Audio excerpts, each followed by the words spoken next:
আজকে যে ঘটনাটি বলবো সেটা একদম সত্যি ঘটনা। আমার চাচা জীবনে 2 বার ভয়াবহ এরকম ঘটনার মুখোমুখি হয়েছেন। প্রথম ঘটনা, এবং এই ঘটনার পর চাচা মোটামুটি সুস্থ হলে পুরোপুরি সুস্থ হননি, এবং দ্বিতীয় ঘটনার পর থেকে মৃত্যু অবধি সে সবসময় অসুস্থই ছিল। সরি, অনেক কিছু বলে ফেললাম, এবার ঘটনায় আসি।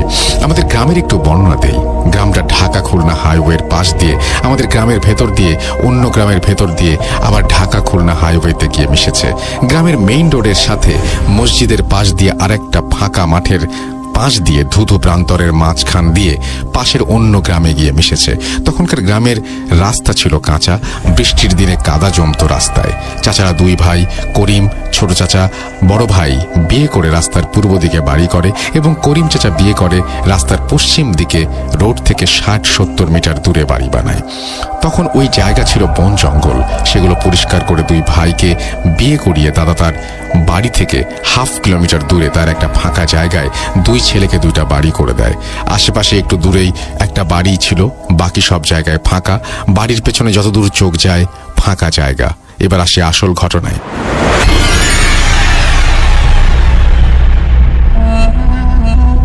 চাচার বয়স তখন 20-25। চাচা কৃষিকাজ করত। যেমন ছিল শক্তি তেমন ছিল সাহস। ভয় বা ডর কোনোটাই ছিল না। চাচা অনেক শক্তিশালী ছিল, তাই এলাকার শক্তিশালী ছেলেদের সাথে শক্তি পরীক্ষার জন্য বাও ধরত, যেটাতে তখন বোঝা যেত কার শক্তি কত বেশি। তো একদিন অনেকে কৃষি কাজ করছে একসাথে, এমন সময় চাচা তার এক বন্ধুকে বলল, বাবুল তুই আমার সাথে বাও ধরবি? তোকে এখানে এলাকার মানুষ অনেক শক্তিশালী পুরুষ বলে, আমার সাথে বাও ধরবি? বাবুল হেসে উড়িয়ে দেয়, আবার ভয়ও পায়, কারণ চাচা অনেক শক্তিশালী এবং ডান পিটে।